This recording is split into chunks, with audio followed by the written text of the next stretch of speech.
Good morning from Panhandle Outdoors, America's only daily outdoor TV show. Your source for fishing, hunting, and information for folks who enjoy the great outdoors. Now sit back, relax. It's Panhandle Outdoors. Good morning, folks. Welcome to Panhandle Outdoors. I'm Winston Chester. I'm glad to hear this Friday morning. We have a great show lined up, a special guest here in the studio. We're going to give away some seafood and all kinds of good things happening today. So let's get started with our weather, brought to us by Haney Technical Center at the corner of Baldwin and 77. High today, 58, getting all the way down to 34 tonight. So there'll be some fires throughout the Panhandle on a Friday night. Water temperature about even 60 degrees. Let's take a look at our river readings at Apalachicola, Bluntstown. Right under 18 foot, right to 17.4 to be exact. And in Choctawhatchee over at Caryville, it is a 9.5 and it's rising. So that rain we had the other night, it was just, we've had a lot of rain. It's as simple as that. Tide chart brought to us by Kent Forest Lawn. We mentioned all week about today is the January the 25th. We've got neap tides today and tomorrow. Now on Saturday, we got some really weak tides. We have neap tide all day, Saturday and Sunday. So just be aware of that. The marine forecast it's not going to be quite as bad as it's been blowing the last couple of days. It's going to be north-northeast at about 5. So not a lot of movement as far as the bay and estuaries and all, and the rivers are high. So let's take our break. We'll be right back with our special guest.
All right, welcome back, folks, and welcome to our special guest this morning, Wilbur Miller. Good morning. Good morning, Coach. How are you today? I'm doing well, and I've been trying to get Wilbur to come on the show a good while because this is a consummate outdoorsman. He got a great background and all. I can tell you all kinds of things about him, but I'm going to let him tell a little bit about it. So tell us how you got started.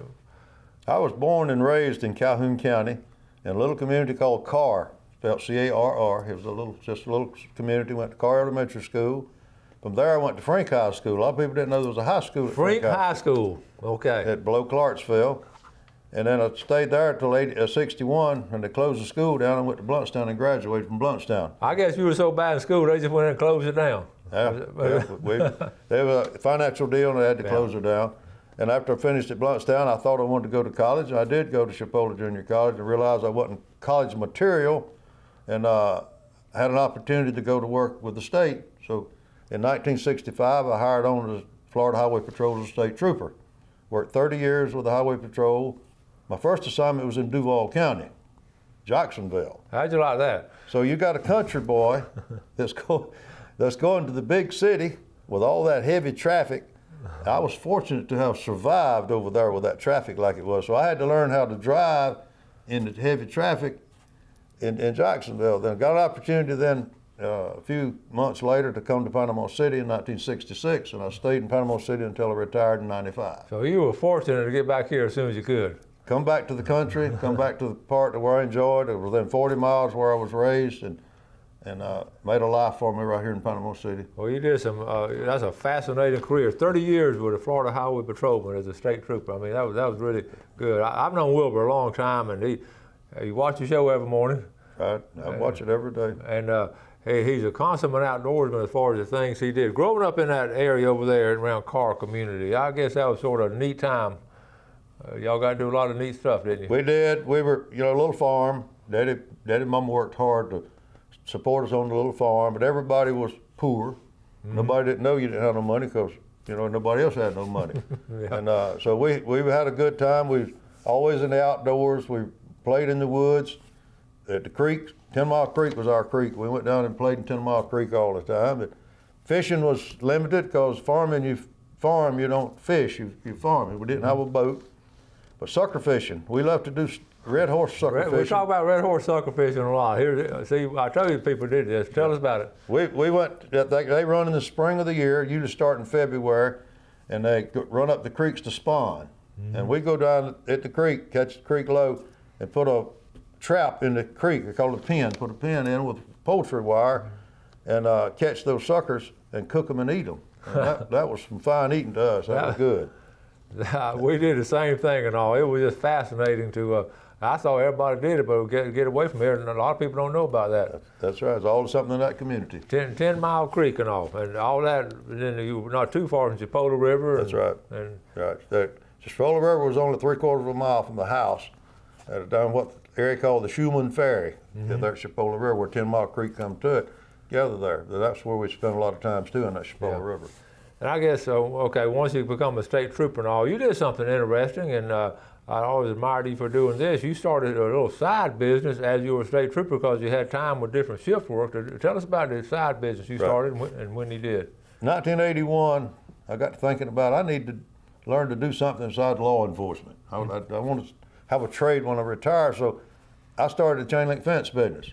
So from 1981 to 95, I was a state trooper and also a chain link fence man. So you did two jobs, basically. I did two jobs, but it was real good. You were two separate type jobs, mm-hmm. and it was really a relief from the anxieties of working with the law enforcement to do the fence work. So that was good stress relief, wasn't it? It was, and I met a lot of good people and have a lot of good friends I've met through the years. And it was Miller Fencing. Right, Miller Fencing. You can see, and he had still has a great reputation. The guys come in and put those fences up, and he did some fine work. A lot of people pleased with that work. Thank you. You had a little sign. I saw a little sign. You had Miller Fencing on it. Yeah, I did. I put those on for a while. And I guess, and then eventually your son started doing some fencing? Yeah, my son started about a year ago, and he's doing the work, and I'm not doing the paperwork.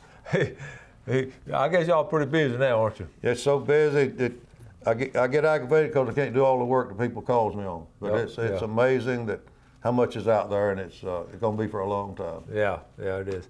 So what we're going to do, we're getting ready to take a break. We're going to come back and show you some fascinating pictures that Wilbur got to be a part of. So let's take this break now. We'll be right back.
Okay, welcome back. Sitting here today, our guest is Wilbur Miller from Lynn Haven, and grew up there in the car community, and 30 years with the Florida Highway Patrol, and we appreciate the work you did and all. And I guess there were some highs and lows in that kind of job. Definitely was, definitely. Right.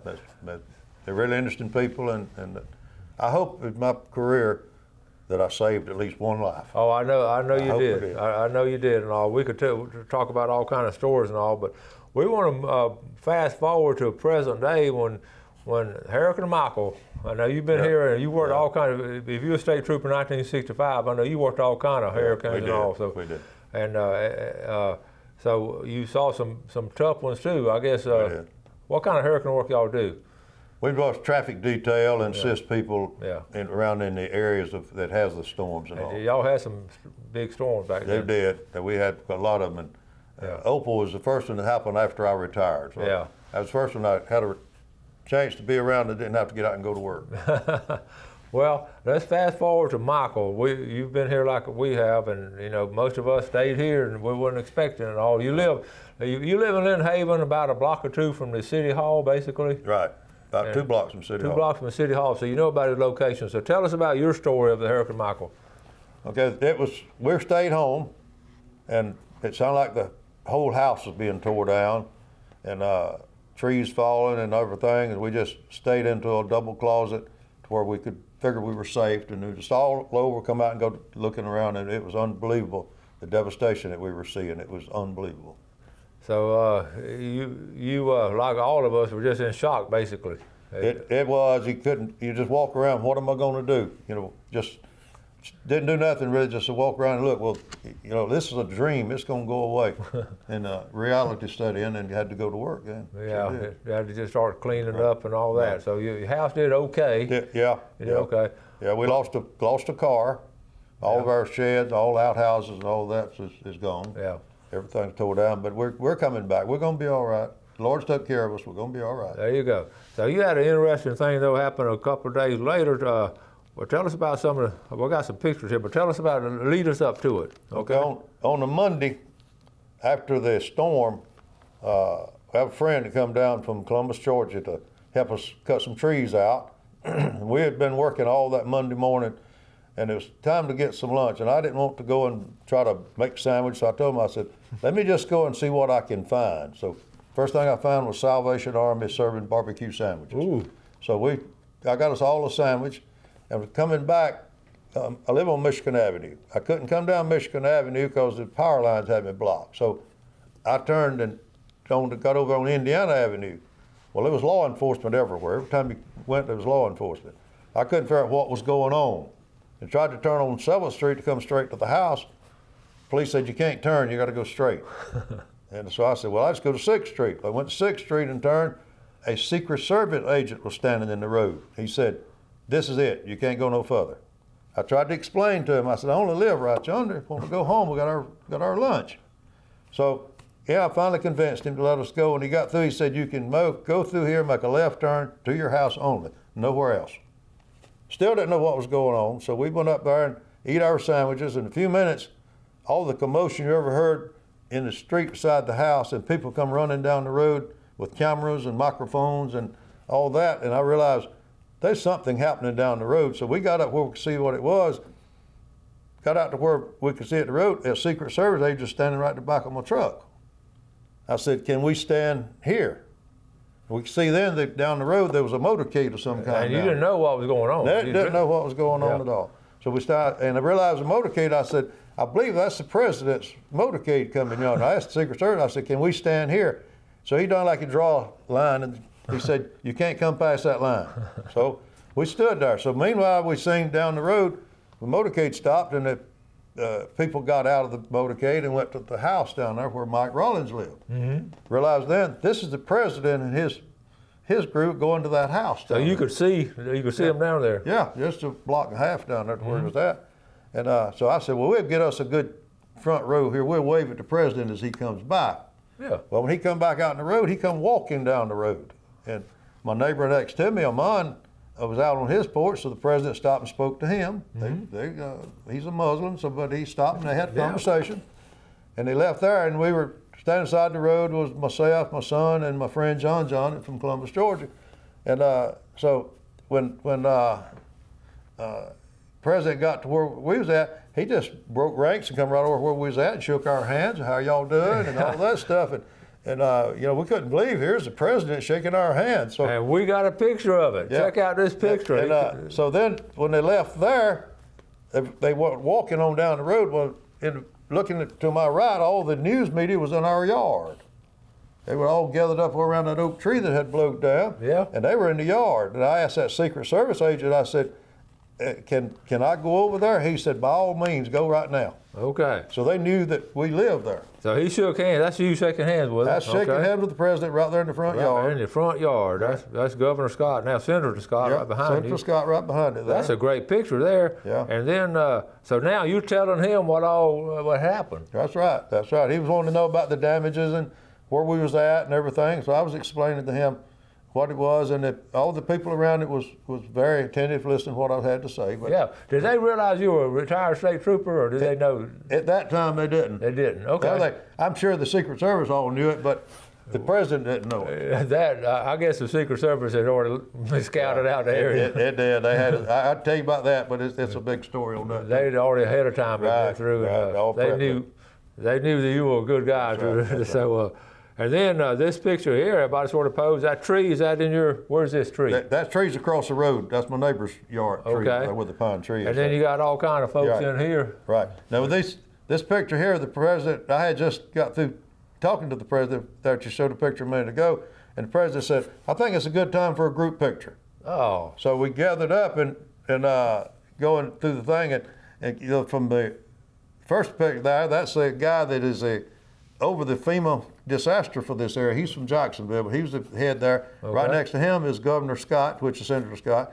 Next to him is my son, the president. If you look over his shoulder, they got me stuck in the background there. Put you back there. Yeah. Okay. And the boy that with the big boy right side the president, that's John Redmond from Columbus, Georgia, and that's the first lady right side of him. Yes. Then our mayor, Margot Anderson. And the little short lady, she's the secretary of FEMA. So we had a good group there. Y'all were in high cotton right there, weren't you? All in the front yard at 616 Michigan Avenue, Lynn Haven. That's amazing to meet a president and just come walking down the street. That's right. That's right. He said a group picture. Let's put a group picture together. That was really. They come out.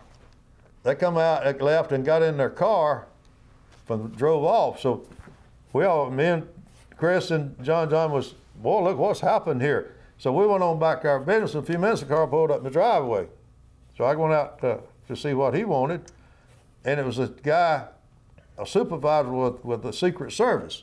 He stopped, tell you, thank y'all for being nice to the president. It was a great visit. He enjoyed the visit here, and said that was all right there in talking to him. And he said, reached in his coat pocket and pulled out 3 lapel pins, gold United States flag, with a Secret Service emblem on it. He said, I thought you guys would like to have a little token of us. Oh, cool. So he gave us 3 of them, and I was going to bring it, and I just forgot to bring one of them. That's a cool gift. And so he talked briefly, so he left, and about 5 minutes, another car pulled up in front of the driveway. I said, now what's going on now? So this guy talked to me, and he says, and he was not dressed like the rest of them were for the Secret Service. He just had on pair of jeans and a shirt, I believe. Mm-hmm. He said, I'm the guy that picked where the president was going to stop. Is that right? That was the guy there. He was with the Secret Service. And so that little street there, they knew everybody on that street. They sure did. And I found it out 4 or 5 days later. They had got together a couple of days prior to this with the Lynn Haven Police Department, the Secret Service, trying to decide where we're going to go. Mm-hmm. And so they tell me that they talked about it and said, okay, across the street from me is a retired Air Force with top military security clearance. Okay. Next to him was a retired military guy. I don't know where he got any clearance or not. Mm-hmm. Crossed over there in our yard, here's a retired state trooper. They said, this is where we're going. That's how they picked the spot. It's just that simple. Well, that was amazing. And you talked to the president. You called me and told me about it. Yeah, I met the president. I said, no way. And so tell me, you said he's a personable guy, and he's just really. He is very down-to-earth type guy. Okay. the cockiness you see with the news media is not the president that I met. Yeah. And, he's a real, had that concerned act about him. He come in there and it was real nice at speaking, talking to me and everything. But that's a bad disaster, but it's a lifetime I'll never have nothing else. What an experience, Wilbur. And I wish I just wish I could have been there too and be a part of that. But that's really neat. Right. Okay. Look, we got all kinds of stuff coming up. We got to add some names. We got to draw some seafood. We got to talk about some outdoor stuff this weekend. So we'll be right back.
All right, welcome back. Senator Wilbur Miller, a retired state trooper for 30 years and had a fence company, but got to meet the President of the United States. And no matter who's in the office, his office of the President is just something else. That's great. And when he called and told me about it, I said, you got to come on the show and share this with the viewers. And I said, this is really interesting stuff, so thank you for sharing that story. Thank you. And he said the Secret Service order, they'd known ahead of time what all was going on. I ain't no doubt. They knew more than I did. When he thought the President said, make sure he gets a copy of this. I thought to myself, they ain't asked anything about where I live or anything. And I asked one of the Secret Service, they said, they got your address. That's cool, real stuff. All right, real quick, let's do our fishing game time brought to us by Blue Water Outriggers from Port St. Joe. We're looking at 346 to 546 right now. This afternoon, 411 to 611. And we got a jar. We're going to add some names real quick, do our drawings.